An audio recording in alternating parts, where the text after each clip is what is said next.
My name is Harpreet Singh. I'm a first year studying government at the college and a member of the JFK Junior Forum Committee here at the Institute of Politics. Before we begin, please take note of the exit doors, which are located on both the park side and the JFK street side of the forum. In the event of an emergency, please walk to the exit nearest to you and congregate in the JFK Park. Please also take a moment now to silence your cell phones. You can join the conversation tonight online by tweeting with the hashtag JFK Junior Forum Live, which is also listed in your program. You can also follow us on Instagram at JFK Junior Forum. Please take your seats now and join me in welcoming the Dean of the Harvard Kennedy School, Douglas Elmendorf. Thank you.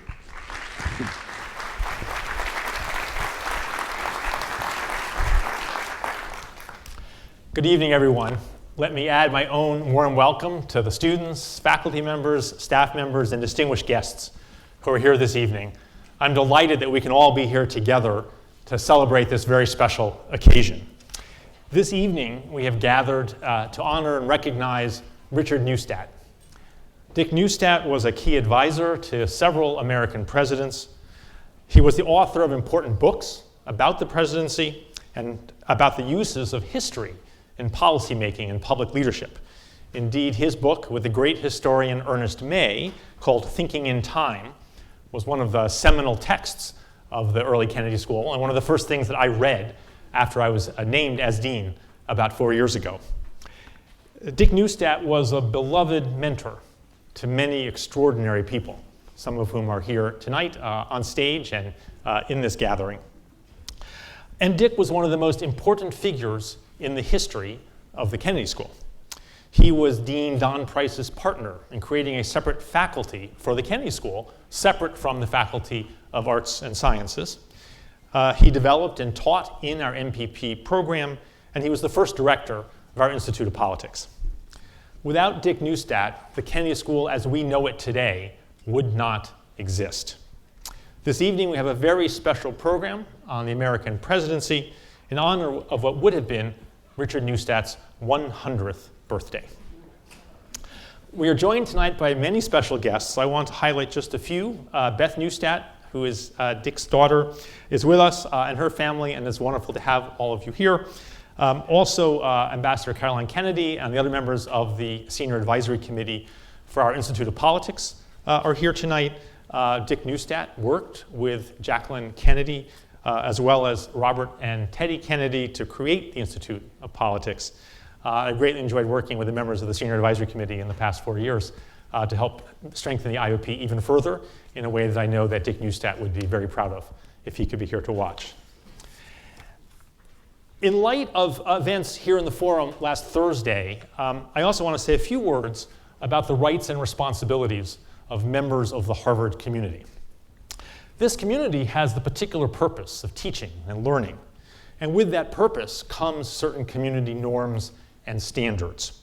The university's official statement of rights and responsibilities says, quote, "The university must affirm, assure, and protect the rights of its members to organize and join political associations, convene and conduct public meetings, publicly demonstrate and picket in orderly fashion, advocate and publicize opinion by print, sign, and voice." The university places special emphasis as well upon certain values which are essential to its nature as an academic community. Among these are freedom of speech and academic freedom. The statement goes on to say, interference with any of these freedoms must be regarded as a serious violation of the personal rights upon which this community is based, unquote.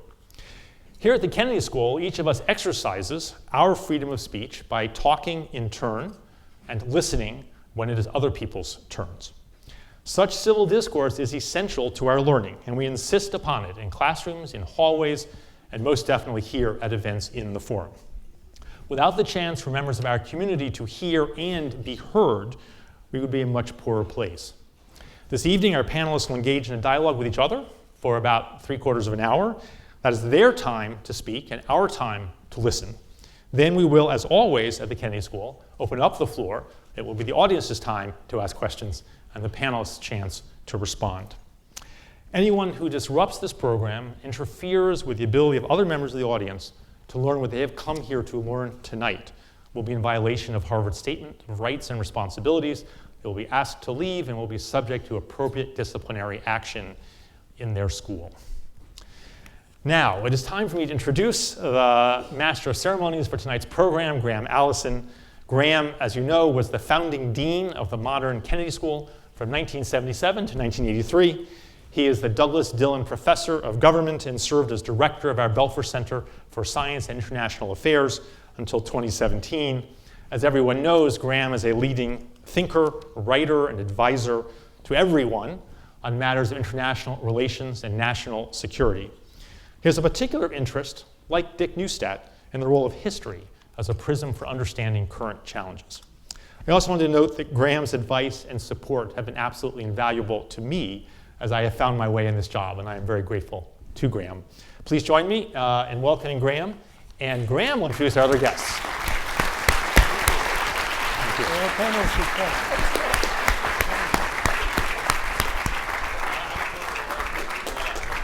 Please.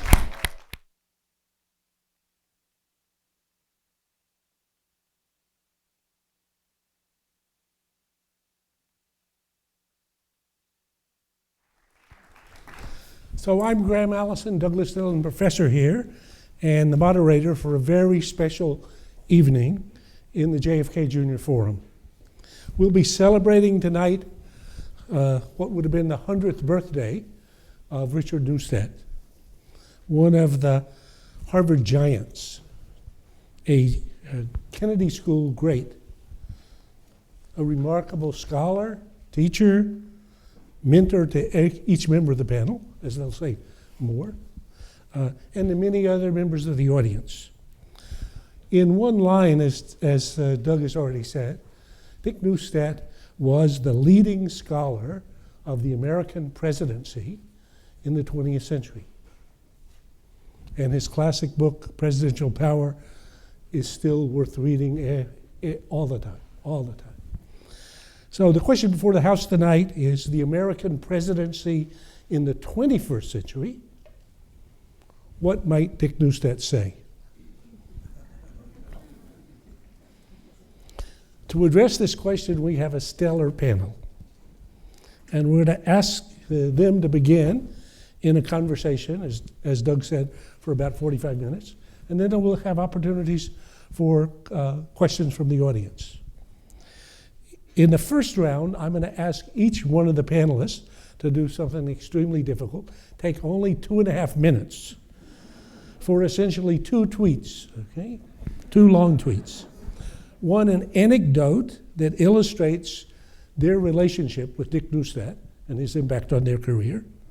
And secondly, their tweet-size answer to the question, if he were assessing the American presidency in the 21st century, so 8 years of Bush, 8 years of Obama, 26 months of Trump, what might Dick Neustadt say? Well, not easy. Not easy. So to begin, let me start with one of Dick's most distinguished students and one of his favorite students. Indeed, one of the most accomplished 20th century graduates of Harvard University.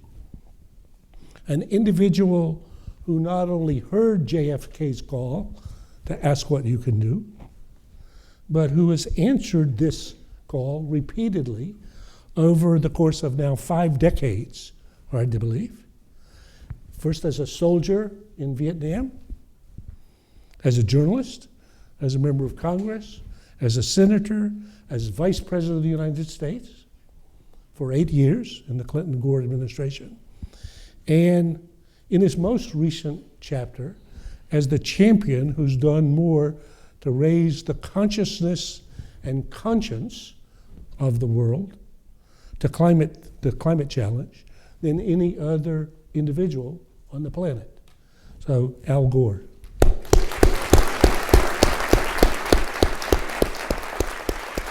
Thank you. This is the freshman basketball team of 1965. Thank you so much, Graham. You know, I'm used to starting by acknowledging people, but I see my former colleagues in the Congress here, Barney Frank and Phil Sharp. Barney and I share a birthday, among other things.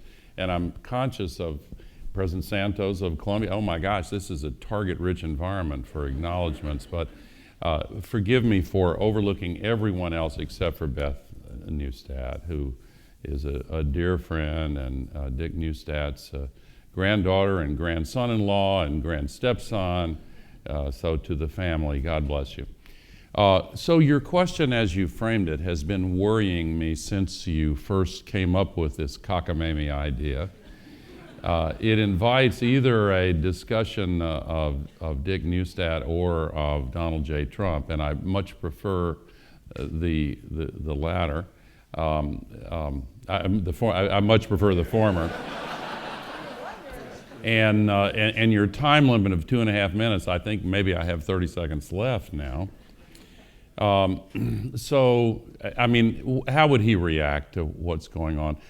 Graham and I email back and forth a lot and have for 50 years, really more than 50 years, 52 years.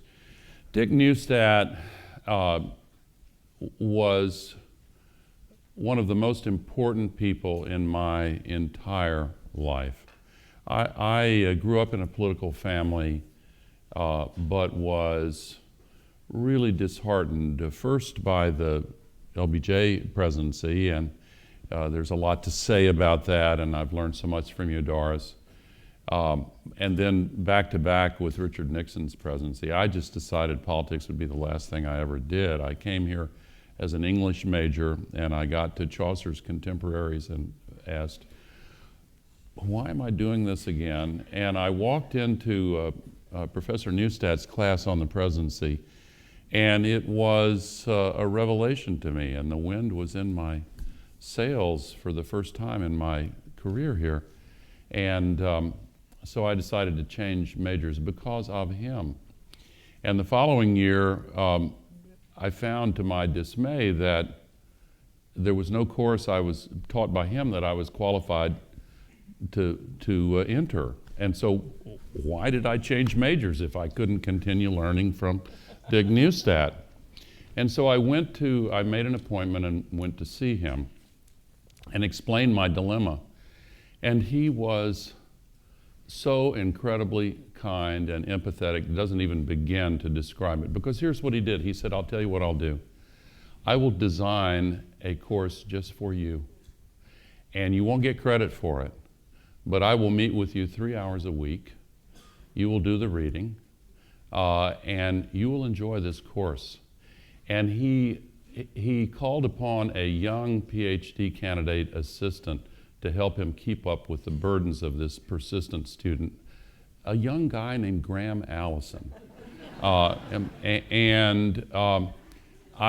Without exaggeration, I did more work for that non-credit course than all of my other courses put together. It utterly changed my life. The following year, he agreed to be my thesis advisor, so I found yet another way to have another year of learning directly from him.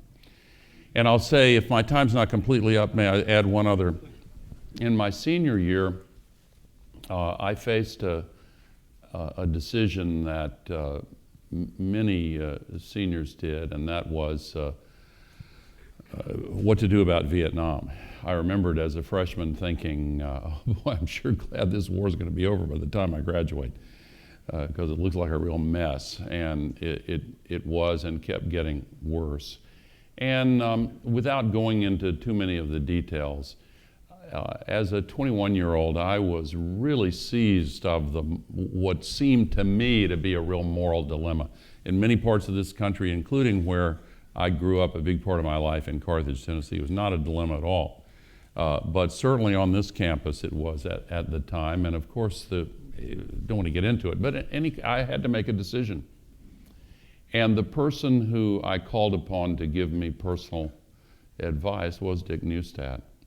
And we had many long talks, some of them walking, and his famous version of the Socratic method was quite effective in helping me find my pathway at a truly critical juncture in my life.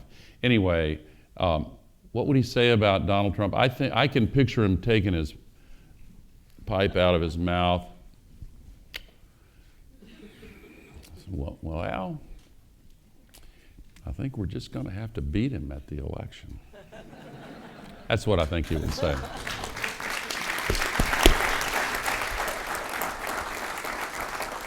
So thank you. So Doris Kearns Goodwin is another student of Dick's, who then succeeded him in teaching the course on the presidency that Al took in another stage, and has emerged as one of the leading presidential historians herself, with Pulitzer Prize-winning books on Johnson, Lincoln, Franklin and Eleanor, and now her bestseller on lessons of leadership. So, Doris, what about Neustadt, and what might he say, not just about Donald J. Trump, but about what is the American presidency in the 21st century? Well, I have notes because I was told it was only 2.5 minutes, and I'm going to speak even faster than I usually do. But I'm so glad to be here. Beth, this is great. We can imagine him here with us tonight, which is terrific. He was my teacher. He was my mentor. He was my friend, and stored forever in my memories will be the many evenings at Dick and Bert's house when these guys were little. The warmth of that place, the great, you were there too at the beginning when the best food. Yeah, oh, it was contagious, like these ridiculous charade programs. And it was Dick who encouraged me to take the White House Fellowship, even though it meant postponing my dissertation. He knew how much his own service in government had contributed to his scholarship, and he was anxious for us graduate students to have that same experience. Little could I have known that that experience was going to lead to 5 decades of studying dead presidents. It may seem an odd profession to spend Mondays and nights with dead presidents, but I wouldn't change it for anything in the world. It was Dick who proposed when I returned from the White House that I take over his presidency course, which was then Gov 154, while he and Graham were in the process of creating the curriculum for the JFK school. It was a terrifying prospect, made easy only by the hours that Dick spent with me, sharing his notes, sharing the case studies, and most importantly, giving me the confidence that I could actually do it. I was still in my 20s when I was working on my first book on LBJ, the summer that my father died. My mother had died when I was 15, so Bert and Dick took me to their house in Wellfleet, and it was really there where the healing began, and also where I was able to watch this master craftsman at work. He was working on a project, and I saw every word of every line he would go over. Is this right? Is this what I should say? And I think it was under his guidance that I learned the importance of telling a story and developed that, hopefully, that narrative art. And in fact, I dedicated Lyndon Johnson and the American Dream, my first book, to the memory of my parents and to Bert and Dick Neustadt. So it was Dick who loved to tell a story. This is a great Dick Neustadt story. He said he was walking behind 2 undergraduates at Harvard Yard. This is after I was teaching the course, Gov 154. And the first one said he was taking Gov 154, the presidency course, with me. The second one said, didn't that used to be taught by Dick Neustadt? Whatever happened to him? Then the first guy says, I don't know, I think he died. So it was so typical of this great-hearted man that he would put his protege in the spotlight of his own lighthearted expense. But the incredibly curious thing is, years later, when I got married, I had kids, I left teaching, and I was taking years to finish my second book. I was at a cocktail party in Cambridge, and I heard these 2 students talking, and one said, whatever happened to Doris Kearns Goodwin? And I wanted to say, I'm alive, I've got 3 kids, but at least we could say Roger Porter, who took over the story, over the course after Dick Neustadt and me, he is alive. So then the question is, anyway, he was so important in my life, and to be here to celebrate it means a ton. So what would he say now? Just one point I'll make. He always stressed that the presidency, and Graham and I were talking about this, was no place for amateurs, that experience mattered. He worried about the increasing influence of the primary system and the media's emphasis on who raised the most money, who zinged who in a debate, and that was 20 years ago that he was worried about that. I remember telling him about a New York Times editorial that I had found from 1912, when Teddy Roosevelt had helped to introduce the first presidential primaries as a way of competing with Willard Howard Taft, because William Taft had the control of the party delegates. So the race proved to be this incredibly wild race. Fist fights between Taft and Teddy supporters, Teddy arguing that Taft had the brains of a guinea pig, Taft worrying that that Teddy would become a dictator. I remember how Dick loved hearing about this editorial. So I want to end by just reading you the first lines of this New York Times editorial in 1912. Think about whether it has some echo today. This is our first presidential campaign under the primary plan the New York Times began. We sincerely hope it may be our last. The spectacle presented by the fierce fight for the nomination is one that must be amazing to foreigners. It is one that should bring a blush of shame to the cheek of every American. The old system, the Times continued, under which candidates were content to await the action of a convention and appeal to the people in a formal acceptance speech, was a rational procedure. Under this new system, we are no longer a people, we are a mob. Oh, how I would love to hear what Dick Neustadt would say about this today. Terrific. Thank you. Thank you.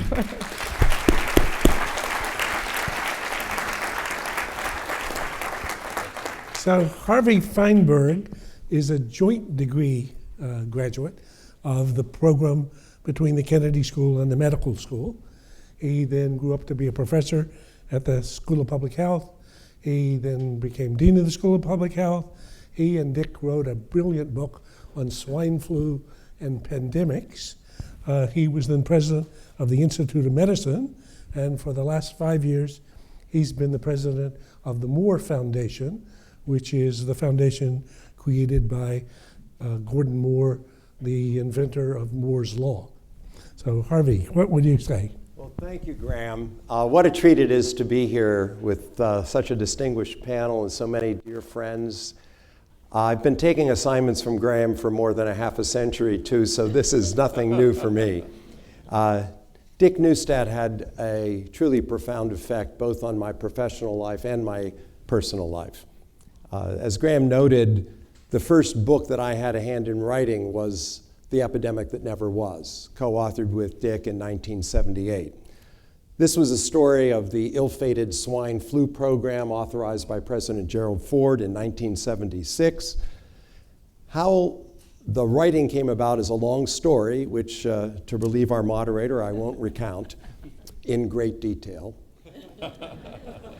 Suffice to say that it begins with Dick's seminal work, Presidential Power, links then to President Kennedy, to Bob McNamara, to Joseph Califano, to the Skybolt missile crisis, and finally to the time in 1978 when Joe Califano was appointed secretary of then HEW and found himself confronted with a new outbreak of influenza. So he picked up the phone and called Dick, and he said, "I need a Skybolt report on swine flu." And they both knew exactly what he was talking about.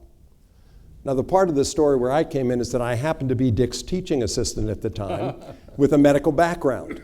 So it was natural for Dick to rope me into the project. And it was a great adventure to work on it with him. Influenza has followed me for the rest of my career. When I was asked by the Director General of the World Health Organization to chair the review of the 2009 H1N1 influenza global pandemic. That has a direct link back to Dick Neustadt. Dick and Bert Neustadt, Beth's mother, Rachel's grandmother, stood up for Mary and me at our wedding. We originally wanted to get married on the Cape, and Dick and Bert invited us to be married at their home in Wellfleet. It turned out in Massachusetts in the mid-1970s, you could not have a civil wedding ceremony in Wellfleet, Massachusetts. At the time, only the justice of the peace could perform a wedding, and only in their jurisdiction. And the justice of the peace in Wellfleet would have no part of it because she did not believe in civil weddings. So a long interlude intervened with a side trip to China, but eventually we found a more accommodating justice of the peace in the nearby town of Truro. And Dick and Bert accompanied us to the Cape Cod Light, where we exchanged our pledges, interspersed with bursts from the foghorn of the light. And when we came back to the house, After champagne toasts and dinner, Dick and Bert insisted that we take their bedroom that night. You didn't know that. I remember. Now, don't get me wrong, the guest room was very nice, but it was a little nicer in their bedroom. So, what would Neustadt say about the American presidency? Dick taught many lessons about the American presidency, but let me just mention 4 key ideas. The first was to practice persuasion because the power of the president was the power to persuade. Second lesson he taught was learn from history. As he and Ernie May wrote in their classic work, Thinking in Time, history is critical. Understanding the likes and the differences to current metaphors of history is crucial for sound decision making. Third idea that Dick emphasized was a president had to ask the right questions. In fact, this was one of the most important things a president could do and was often the source of the problem when things really went awry. He always cited JFK and the Bay of Pigs.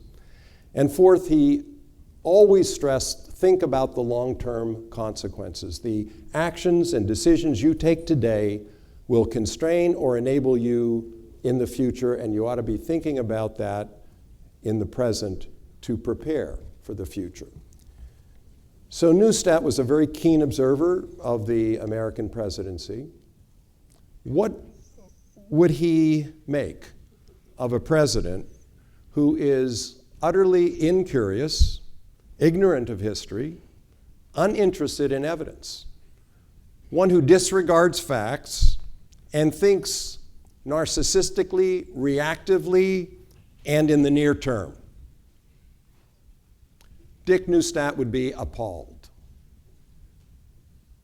Now, as a student of the presidency, perhaps he would have a consolation that he could find, namely that finally Franklin Pierce, James Buchanan, Andrew Johnson, and Warren Harding can rest in peace. When the current incumbent leaves office, he will have reset the baseline for presidential rankings. Now, what would Neustadt say to a recent graduate who came to him and asked his advice because she has just been invited to join the Trump White House? I think Neustadt would say what he always said. When a president asks you to do something, if you possibly can do it, you should. I suspect Dick might add, do your part in this administration so long as you can maintain your integrity. Now, it would be easier to respond to the president's call if the assignment were short-term and specific, but for a permanent job in the White House, or as permanent as jobs in the White House ever are, I believe Dick's answer would be the same. Dick was interested in serving the presidency more than serving any one president. So what would Dick tweet about the state of the American presidency today? In the form of a haiku, what would Neustadt say? Situation appalling. Do your best to serve.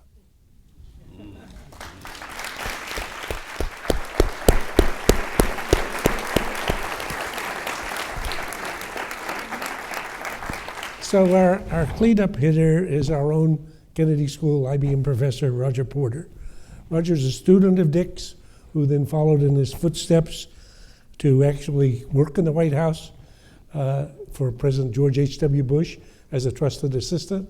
He's a leading student of the presidency, but he's also currently, right now, this semester, teaching a great course called The American Presidency, which is the third iteration of the Gov 154 course that all of us either took or participated in. So, Roger. Well, thank you very much, and it's a delight for me to join a lot of friends and admirers of Dick Neustadt and celebrate the life that he lived and the contributions that he's made. No one had a finer dissertation advisor than Dick Neustadt. He used to return the chapters that I would send almost overnight with great comments, and like the others who had a chance to work with him closely, it was always a joy.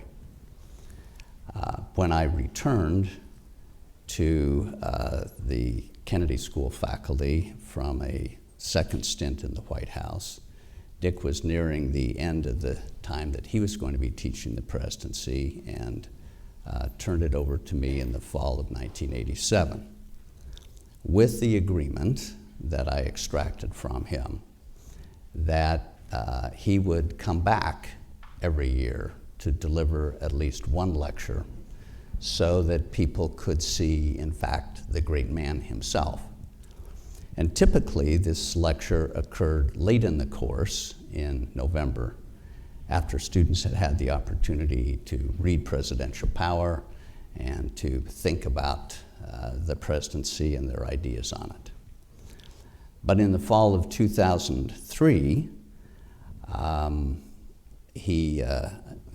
I had been asked by President Ford to go out to speak at the dedication of a building at the Ford School of Public Policy at the University of Michigan.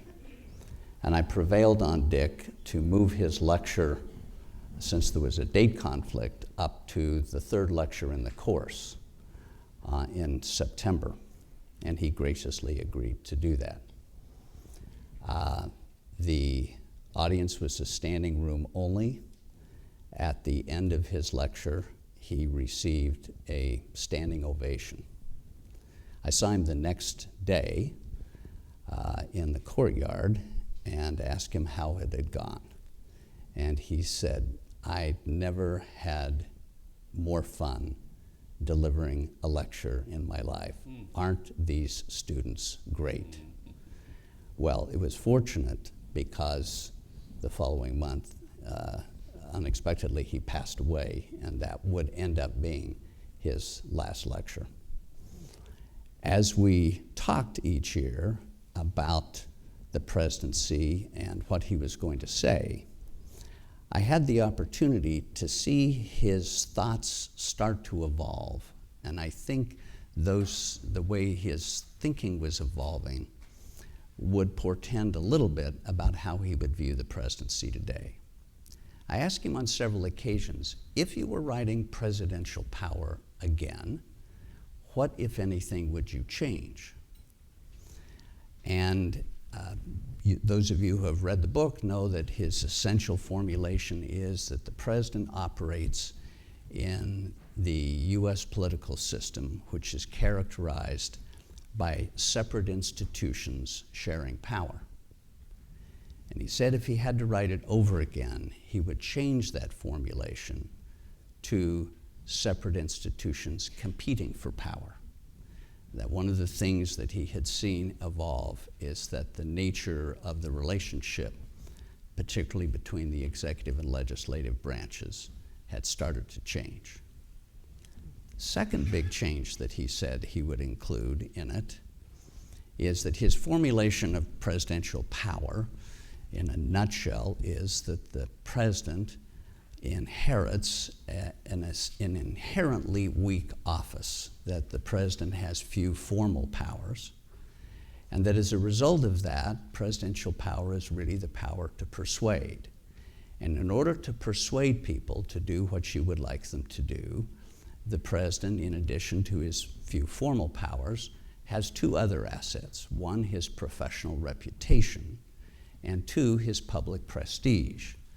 Professional reputation is how he's considered inside the Beltway. His public prestige in how he is considered outside the Beltway. He said that if he were writing it again, he would maintain that formulation, but change the title of public prestige to public standing. and that the way in which we had come to view the office in these recent decades was one where we were more concerned about the president as a manager than as a role model. I have rarely met anyone who I think cared more about the presidency as an office and wanting presidents to succeed. He was constantly giving advice, and if you read, and I would encourage you, if you have not read it, to do so, and if you have read it, to reread it, his book on presidential power. It is really a book that aims advice to a single audience, that of the president. And in it, he encourages presidents to do several things, and let me just mention 3 or 4 of them. First, he was constantly reminding us that presidents succeed when they focus their attention, that it is an office in which the president is frequently viewed as a clerk, and that he will always be a clerk, responding to the importunings of others, but that if he can become a leader, he will be able to focus people's attention on a few small things. Secondly, he always viewed the office of that as a bridge builder. In order to get things done, presidents were constantly having to build bridges to the Congress, to organized interest groups, to the public, etc. And third, and I think this is underappreciated in his advice to presidents, that they should view themselves constantly as educators. That one of their tasks is to educate the country as to what our real choices are as a people. Many of us like to live in a world in which we wish it were different than it really is. But ever the realist, Dick Neustadt constantly focused on what are our real set of choices in doing what we are to do. And then finally, as Harvey has pointed out, I have rarely met anyone who is relentlessly concerned about not overvaluing the present and undervaluing the future. He was constantly reminding people to take the decisions, presidents, to take their decisions based on how this is going to affect their future prospects and the future prospects of the country, and not be as myopic and focused on the present as possible. Oh, thank you.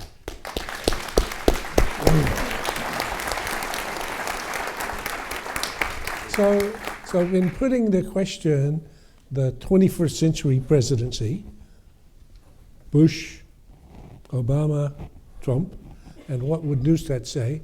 This is sort of with malice of forethought. I wish I had a very good tweet in response, but fortunately I'm the moderator rather than the panel.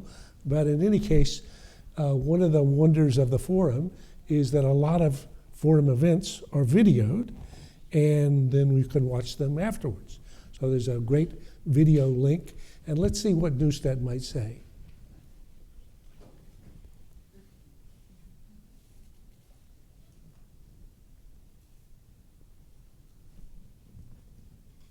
If the wonders of technology work. And the work it does with undergraduates. But he had wanted to know why so many of them had ended in other walks of life than the political. Because what Carey said is exactly right. He thought of politics as a noble calling. He thought of it as the quintessentially important calling to make things happen and make things better. And I'm afraid I have to say he'd have been dissatisfied with all of us in the attention we have paid that calling in the years since his death. Thank you.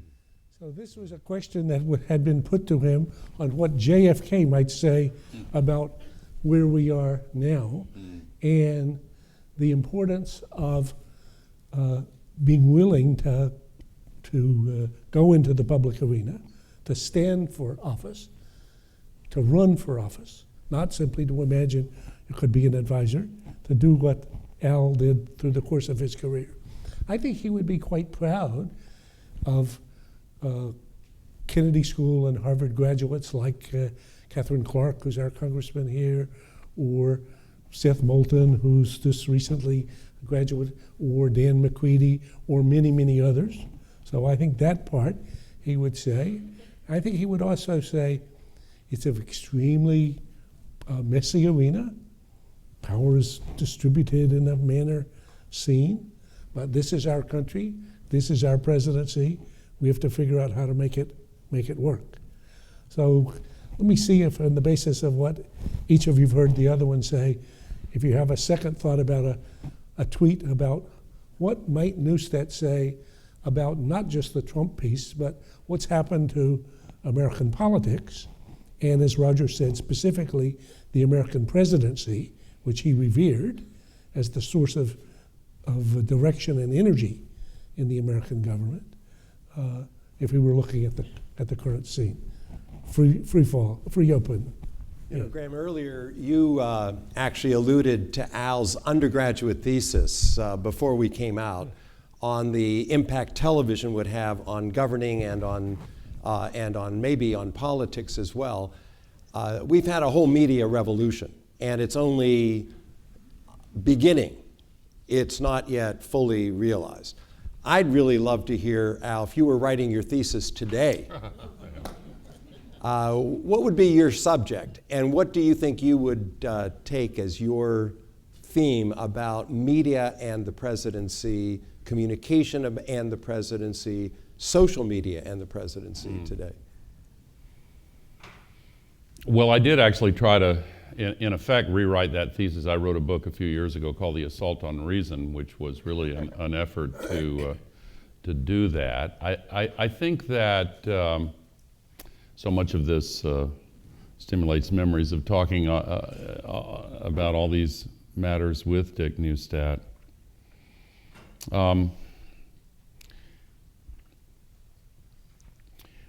I think that for most of our country's existence, we really took for granted the extent to which the printed word informed all of the deliberations of our founders and all of the practices and culture of self-governance. And when broadcasting was introduced first in the form of radio in 1920, it had an impact right away, and of course President Roosevelt, Franklin Roosevelt's fireside chats are emblematic. But then when the picture was added, television began to displace print, and it changed so much. It changed the American people's perception of the presidency relative to the other two branches of government, for one thing. Made TR's bully pulpit phrase have a new dimension of meaning. And now, with the addition of networked communication, including social media, we are seeing an even larger revolution. I had hoped that the negative impact of television could be partly ameliorated by the internet and social media. That has not been the case.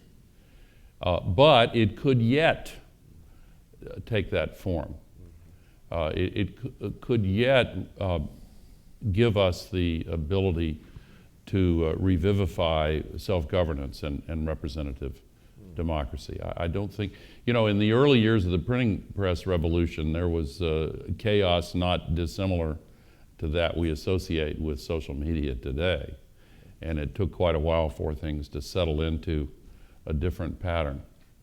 But I'd add one other thing. The context today is so different from when Dick Neustadt wrote Presidential Power. Not only is there this communications technology revolution, But he wrote during the post-World War II golden era, when the United States was the only superpower, the leader of the world, and incomes were rising. The highest marginal tax rate was 91%. My father always felt it should have stayed there. And inequality was not a serious issue. Now we have a completely different situation. And without going into an analysis of why Trump, why has this happened to us, there are many people here more qualified than I am to elucidate the many facets of the answer to that question. But the very fact that we have gone more than 40 years with no increase in real take-home pay for middle-class Americans is the most salient fact explaining what is going on right now. The fact that simultaneously inequality has risen to extremely dangerous levels, with those who've had no increase in their purchasing power, their real take-home pay, treated regularly to the excesses and the luxuries being heaped upon the top 1% of the 1%. With vivid examples of unfairness and injustice just on a daily basis. Why wouldn't people say, wait a minute, this is not working for me? And if someone comes along with a demagogic set of proposals wrapped in falsehoods and promises a better day, well, of course they're going to say, I want that, let's try that. We've tried everything else, and so we've got to do something different. So the changed media context, the changed economic context, the changed position of the U.S. in the world has made us vulnerable to this demagoguery. And much depends. I wasn't joking in my speculation of what Dick Neustadt would say about Donald Trump, but much depends on how this process now underway selects an alternative that is seen as a very credible and acceptable and desirable alternative. Well, if I could follow what you said with what Roger said, that what Dick Neustadt would have argued is you have to look back to history to get some help for the present. It seems to me the real echo of what we're in now, to follow what you said, is the turn of the 20th century. It was the Industrial Revolution had shaken up the economy, much as the tech revolution and globalization have done. First time there was a real gap between the rich and the poor. Big companies were swallowing up small companies. The distance between rural people and city people had been magnified. All these inventions were coming out that people felt the pace of life was moving too fast. Mm-hmm. But what helped us through that was that there was a movement among the citizens, a progressive movement, the social gospel movement, the settlement house movement, who argued from the citizens up that government had to get in the way and help the situation. Working conditions had to be changed. You needed minimum wage. You needed maximum hours. You needed inspection in the factories. You had to end child labor. And I think that's still the answer for us today. Every change that has taken place in the country comes from the citizens up. When Lincoln was told, you're a liberator, he said, no, the anti-slavery movement and the Union soldiers did it all. Mm-hmm. It was the progressive movement that made it possible for Teddy Roosevelt. It was obviously the civil rights movement that made it possible for LBJ's domestic achievements. It was the women's movement, the environmental movement. So I think what's needed today more than ever before, and this is what I think Dick Neustadt would say, we need a political revolution. We need to change the money that's in politics, which is part of the problem. A big part of the problem. It's the poison of the system. We need to figure out how to draw congressional lines without parties being involved. We need to have, I think, a national service program. I was talking before this to Alan about this. If I could do one thing to get people in the rural areas to go to the cities and cities areas to go to rural areas. They get to work in a common purpose. One of the reasons why I think the generation before was a better bipartisan generation in the 60s, 70s, and 80s, 3 out of 4 of those congressmen and senators had been in the Army because of World War II and the Congressional. They know what it's like, as you did, a common purpose that crosses lines. There are things we can do. FDR said, problems created by man can be solved by man. So I think somehow, I think there'd be an optimism on the part of Dick Neustadt that we have to take hold, not simply of what's happening in the presidency, but what's happening to us as citizens. And I think it was encouraging during the midterms, more young people voting than before, standing in long lines, more women getting into office than ever before, more veterans than in recent times. So there's hope. But I'd just like to make one final comment about the Buchanans and the Pierces of the world. When Buchanan always was the end until historians did a recent poll where they put Mr. Trump at the end, and the story in the newspaper was that the Buchanan family was celebrating with champagne. We're not at the end anymore. Yeah. But anyway, I just think there's the communication thing is a problem.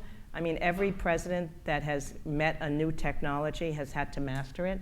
I mean, luckily, Lincoln came along at a time when the printed word was king, and he was so good at the language. It was reprinted and read in pamphlets. Teddy Roosevelt comes along when there's that colorful headlines, and he knows how to speak softly and carry a big stick. Don't hit until you have to. FDR's got the right voice for television, for radio, the conversational style of speaking. JFK and Ronald Reagan can master the 3 television networks. And Trump has mastered the social media. And media could become, as you say, internet can allow us to organize more easily than before. But the problem for all of us with media is that extemporaneous speaking can get you in trouble. And you have to think before you say something in one of those tweets. Lincoln never spoke hardly extemporaneously, though he could beat any other politician in extemporaneous debates when he was in them. Somebody yells at him, "Lincoln, you're two-faced." He said, "If I had 2 faces, would I be wearing this face?" He could do it over and over again. But he knew that his words mattered, that words were key, and he always wanted to prepare what he was saying, and there's none of that today, obviously. Could I interject? I may be out of turn, so I apologize. But when I was working on that thesis with Dick Neustadt, I spent a lot of time with Marshall McLuhan's works and his contemporaries. And one of his followers, now deceased, was a writer named Neil Postman, who was really brilliant. And he wrote among his great books was Amusing Ourselves to Death. I bring it up because we think in examining the lessons of history about the possibility of spontaneous crowd-based uprisings demanding change. And maybe that will happen, I hope so. I see a lot with Indivisible and some of the groups that do organize on the internet, and my hopes are high. However, one of the theses in Amusing Ourselves to Death is that our attention has been colonized very effectively. Screen time is now an issue with the smartphones and personal devices. The average American sees 6,000 advertisement impressions and images per day. The amount of time, even in the age of the internet, spent watching television continues to increase each year. The average American watches television between 4 and 5 hours per day. Robert Putnam wrote Bowling Alone. The kinds of meetings, the kinds of civic associations, the kinds of conversations across the backyard fence that used to take place are now displaced all too often by entertainment and cat videos and memes of all sorts. Perhaps that will change and can change. But in order for the promise of representative democracy and self-governance to be redeemed in the 21st century, we have to find that the majority of people are willing to devote time and attention to the role of the citizen in the self-governing process. And now, all too often, people are herded by advertisements that are not the Federalist Papers. They're these demagogic, emotion-based appeals that are pulled to a fare thee well so that they're absolutely certain that they will work very effectively. I am encouraged at what I see about the rising generation using social media in new and more effective ways, and I surely hope that they'll get busy and pick up the pace on it. So one more point. So if, for those of you who are students here, and maybe even if you're not students here, if you haven't read Presidential Power, shame on you. Not an educated person interested in government and public policy. Neustadt then resisted firmly revising the book. He would occasionally talk about it, but he wrote a few afterwards and otherwise. And finally, in 1990, he wrote a edition which includes up to Reagan. And he reflects on what he might have got right and what he might have got wrong. And just relevant to what you were saying, Al. He says, I may have made a second mistake. I took for granted that journalists and college students, two more of the hoped-for readers, would have absorbed from their studies in college and schools sensitivities and sensibilities like I had. That's what he said. I failed to reckon on the steep decline of history, blurred almost beyond recognition by so-called social studies in schools or escaped by means of elective in college curricula. This made prior knowledge even of the Federalist beyond the reach of many students. So again, Neustadt regarded anybody who hadn't read the Federalist as not well prepared for the kind of business that we're in. And I think, so to what extent he would talk about our dumbing down of maybe ourselves, maybe about our electorate, maybe about what's required for people to participate in reasoning for the purposes of self-governance. Roger, you were going to say something. One of the conversations that I had with him that was most interesting was the way in which he viewed the shift that we have had to go from an era of unified government to an era of divided government.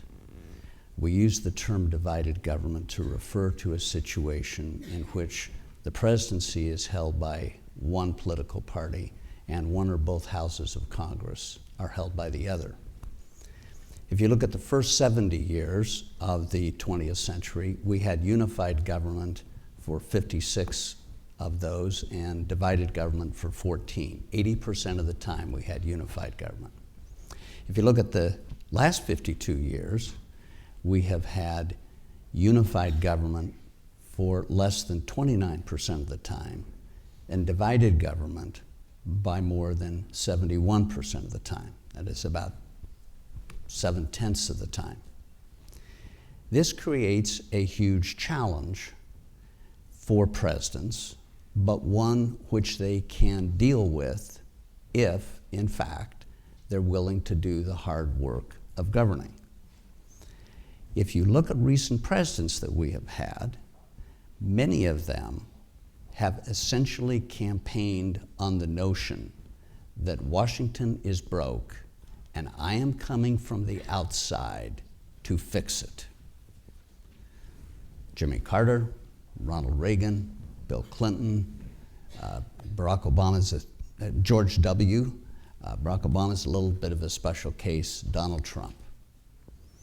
But when they arrive, and Vice President Gore may be able to enlighten us on this, I think one of the most interesting things that Bill Clinton did was he chose as his vice president someone who had had 8 years in the House, 8 years in the Senate, knew the Congress well, was able to help tutor him in that. He surrounded himself to the extent possible with people who had real experience in forming relationships and in dealing with policy. And we've now had an experiment to see what happens when somebody comes in to do a job for which they have little, if any, preparation. And most human beings fall back on what they do best. And in this instance, we have, as president now, a master communicator who knows how to seize the airwaves and to get attention, but for very short bursts of time. And it creates an environment in which it is extraordinarily difficult to get things done. And we're going to have to go to, I hope, that the country has come to the conclusion that there is a role for professionalism in government and surrounding yourself with people who have the requisite kind of experience and the set of relationships that can allow the government to function in a preferable way. Can I add one point on this? I think that listening to you stimulates this thought that maybe the one facet of President Trump's presidency that would most astonish and appall Dick Neustadt would be that in contrast to every other president I know of, the president's power to persuade, as Professor Neustadt taught, Harry Truman said, I spend 95% of my time as president trying to persuade people to do what they ought to damn well do in their own self-interest anyway. But every president that I can think of has tried to reach beyond his own coalition and his own supporters to build a bridge on particular issues, to build bridges to those that started out disagreeing with him in order to enlarge the consensus that would allow the country to move forward with a solution. Uniquely, President Trump has persistently followed a strategy of ignoring, for the most part, ignoring those outside of his base, and has concentrated on keeping his base in a high fever, in a state of agitation and enthusiasm for him standing against everybody who's outside the base. That is something radically new in the American presidency. And the fact that it has worked as much as it has for him is surprising to me. Now, what happens when it is put up for a referendum in 2020 is extremely important for the future of our country, in my opinion. So I have essentially lost charge of the event since I promised you you're going to have a chance to ask questions. We have 10 minutes left, so if you line up at the microphones, there are 2 on the floor and 2 on the loge. You introduce yourself, no speeches, a short question, ends with a question mark. This gentleman, thank you. Thank you very much. This was phenomenal. My name is Chuck Nadd. I'm a joint degree student here at the Kennedy School and at the Business School. You spoke a lot about the influence that Professor Neustadt had in the academy, in the context of the academy, and then also how that influenced you going forward into professionally. I'm curious as to what the interaction with Professor Neustadt was like, how his mentorship evolved as you were serving outside of the academy, in politics, in government, going through a presidential election or two, and how his impact on you changed in real time in how he was actually interacting with you, and any anecdotes you might have. So let's be brief and start with Al, and then maybe Roger when you were in the White House as well. I had the privilege of being able to call upon him for advice when I was in the House, when I was in the Senate, and when I was Vice President. And his advice was invariably, you won't be surprised to hear, right on target. He didn't stay in the world of theory. He didn't bore you with mundane details. He was in a sweet spot right in between that captured both of those things. He was a great source of wonderful advice. This gentleman, please. Oh, no, wait, Roger. I've found him to be one of the most remarkable advisors, as it were, in that he not only responded very quickly, but the way in which he responded, because I went back into the White House twice after he had overseen and supervised my dissertation. And so I called frequently during those 9 years and sought his advice, always asking him, so how do things look from where you're sitting? And he said, I like the way you formulate that, because I know from where you're sitting that it is very easy to forget what's going on in the rest of the country. And Washington is, in many respects, a very insular place. And he was very good in helping to remind that things look very different in Cambridge than they do in Washington, and they look very different in Oshkosh than they do in Washington, et cetera. And in that way, he was a great advisor. One of the products that Dick was very proud of was a series of transition memos, which he became famous for, the first of which he gave to President Kennedy in 1960, but which then, there's a good chapter in the book that she edited on Guardian of the Presidency, on these that continued for 5 or 6 presidencies, Republican and Democrat, where basically somebody who had observed the presidency over all this period said, here's some observations about the job that you're going to find yourself in. Here's a notion of what happens in the calendar. Here's the kind of mistakes other people have made. Here's some suggestions about what you might do. This gentleman, please. Hi, my name is Roy Liu. I'm a master's in public policy student here at the Kennedy School. And so in the spirit of today's great discussion about the American presidency, I think we'd be remiss not to talk about the 2020 upcoming elections. And so right now there are 17 candidates and counting running against President Trump. So my question is this: how do you think Dick Neustadt would judge the 2020 field of nominees?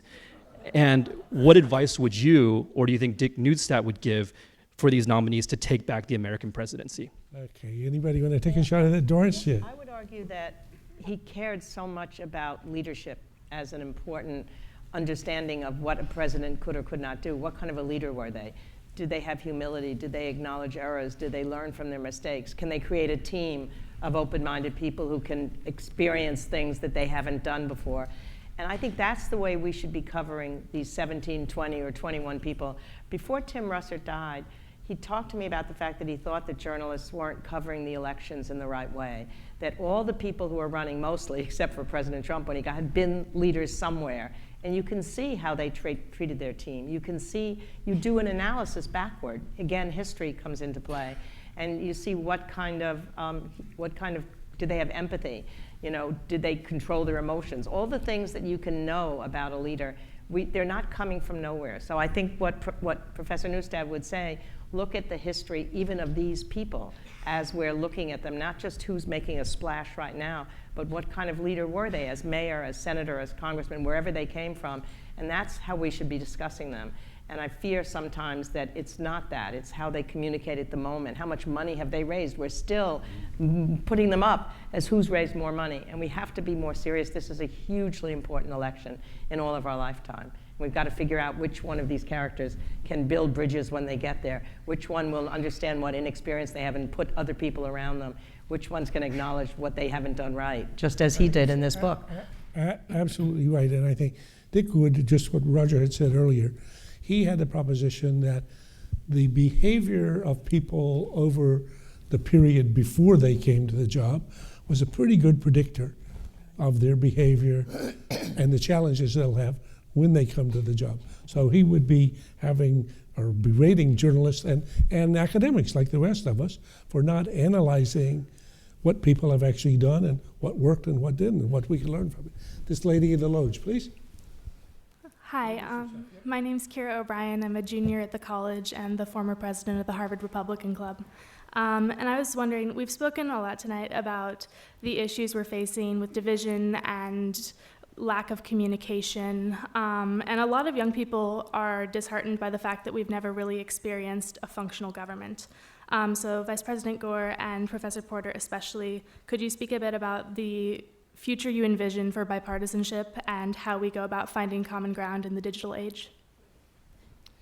Let me begin by congratulating the young Republicans at Harvard for joining with, I think, maybe 17, 18 other college Republican organizations around the country in asking the Republican National Committee to change the party's position on the climate crisis. And I applaud the bipartisan leadership that you and your colleagues have chosen.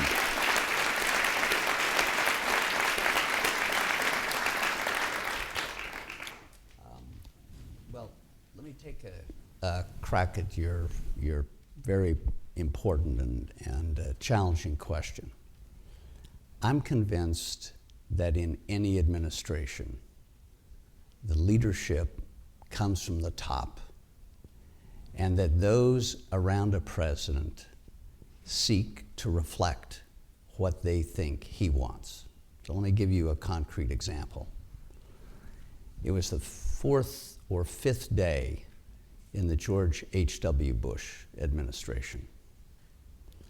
There had been a report in the Washington Post that morning citing an unnamed aide who was complaining, White House aide, who was complaining about the behavior of someone in the Congress and questioning their motives.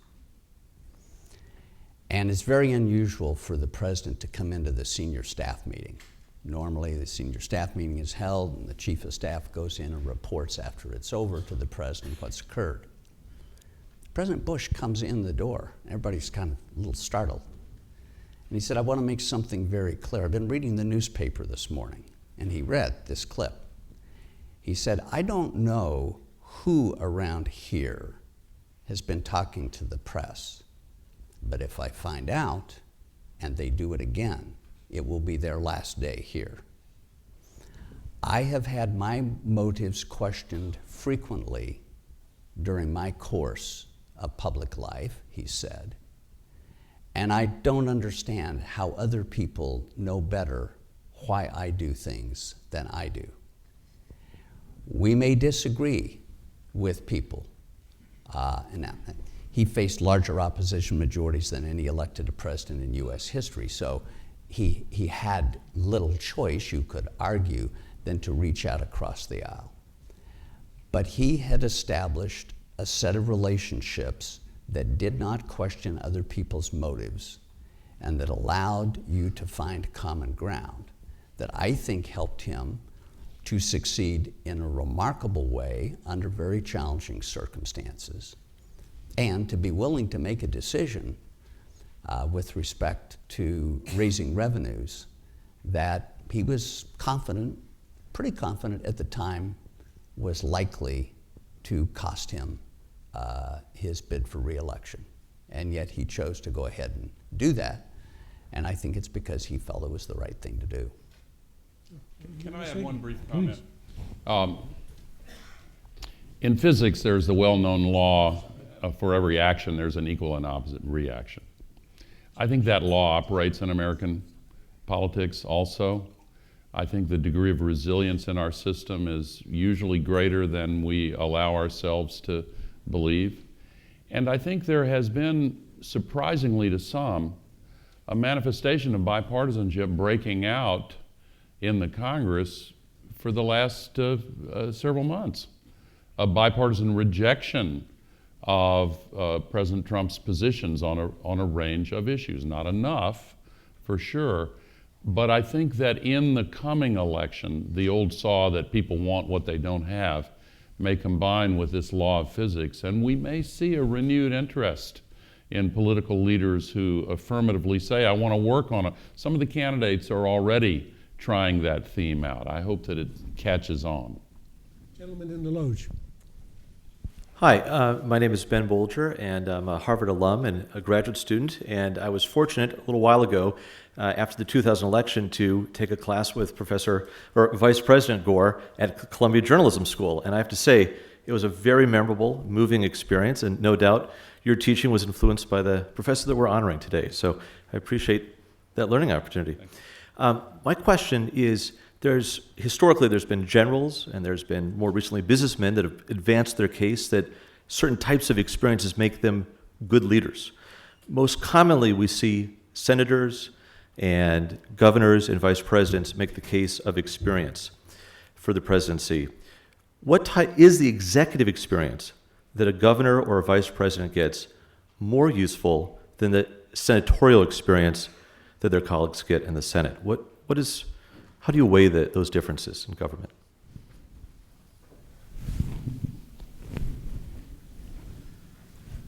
We know, in the long run of history, there haven't been that many senators who've been elected president.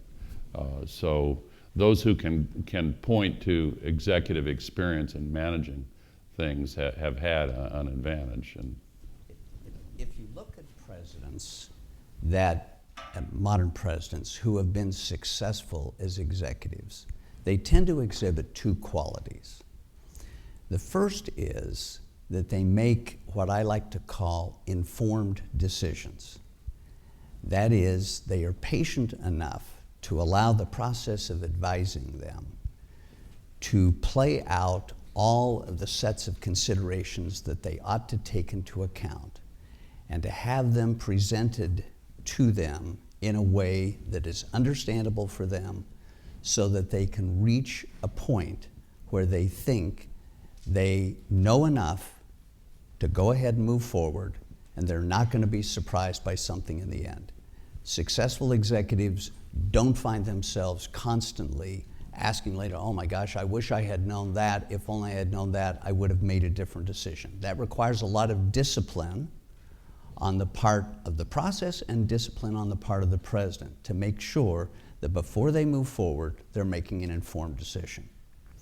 The second characteristic that tends to separate them is that they provide leadership to what we call the executive branch of the government in a way that the people who are going to be involved in making what might be called implementing decisions are engaged in the process of advising in the formulation of the policy, so that when they go to make the implementing decision, they're not constantly asking themselves, well, I wonder what they were thinking when they did that. Because one of the things that people fail to understand who have never worked in the executive branch is the number of decisions that a president gets involved in are minuscule relative to the number of decisions that are taking place all across. And if you're very clear in your thinking and you have a process that engages these participants who are going to be making the implementing decisions, then this was one of the things that Ronald Reagan surprised me, because when I went to work for him at the beginning of his first term, I'd only met him once before, and I had a very different view of him, basically gained from what I'd read, seen, and heard in the media. And he was very different in person, in both making sure that he was getting informed on things before he moved, and that the people who were going to have to be making the implementing decisions did so in a way that was consistent with his thinking. You know, what's going to be interesting to see when we see what happens to Mayor Pete is that I've often thought that a mayor who has to deal with everyday problems and has to understand the consequences of what they're doing would make an interesting candidate. But I gather it's the first time that any mayor has run since DeWitt Clinton, which is way, way back. Sam Yorty ran, I think. Did he run? And when Not for long. And not very far. But it's a great question. I think, what kind of experience are you looking for? Unfortunately, I've let us run way over time. I apologize for the questions that are up. Let me go one more round of less than a minute apiece. What else have we left unsaid about what Neustadt might say about 21st century presidency? Harvey? Neustadt believed words matter.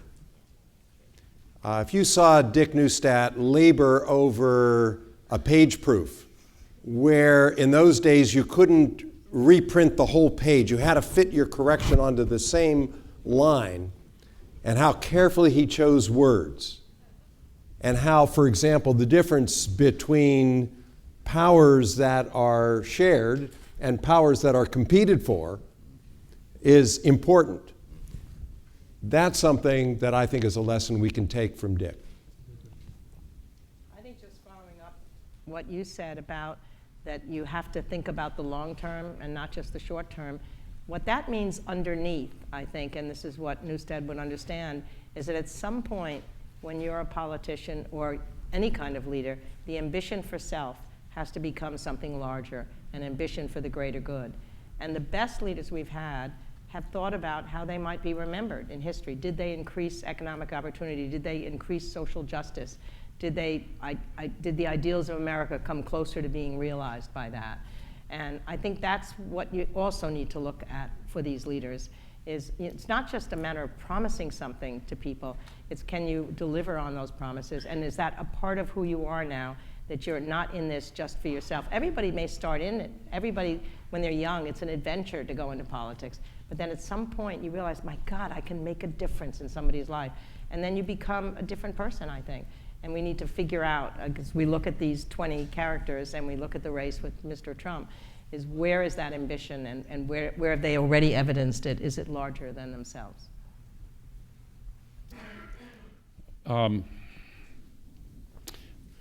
I have, since I first met Professor Neustadt, had so much respect for him, and I've had so many opportunities to benefit from his discernment and judgment.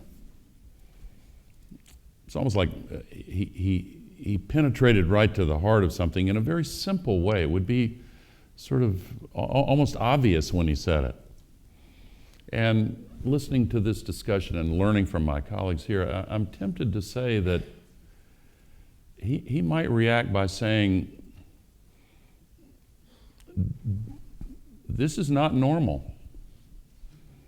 This is not a phenomena that is within the range demonstrated by American history. This is something very different.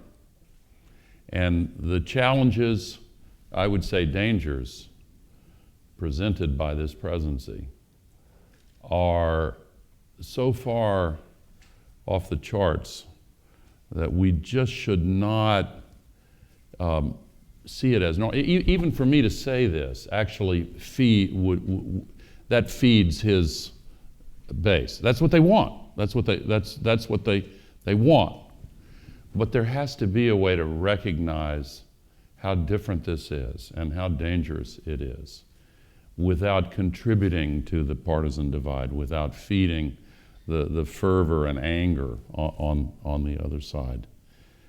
I don't know how to put it in words, but I kind of think Dick Neustadt would know, and I wish he was here to tell me. He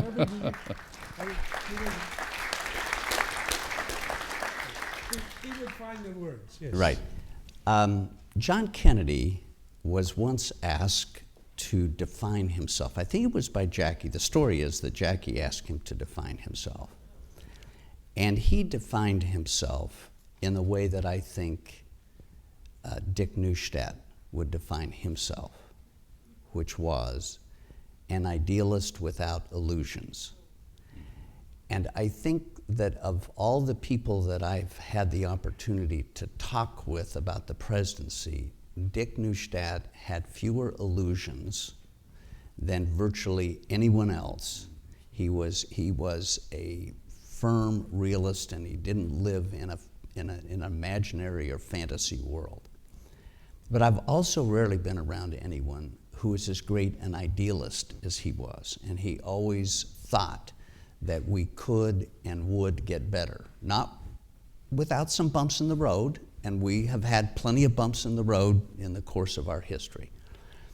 But whenever I left a meeting with him, I never left depressed or discouraged or feeling like he was down about it, but instead he maintained this remarkable idealism coupled with a lack of illusions that I think is something that presidents as well as the public should aspire to. Thank you. So I think we've been treated to a great opportunity. Thanks these four gentlemen and ladies for coming. You guys did great.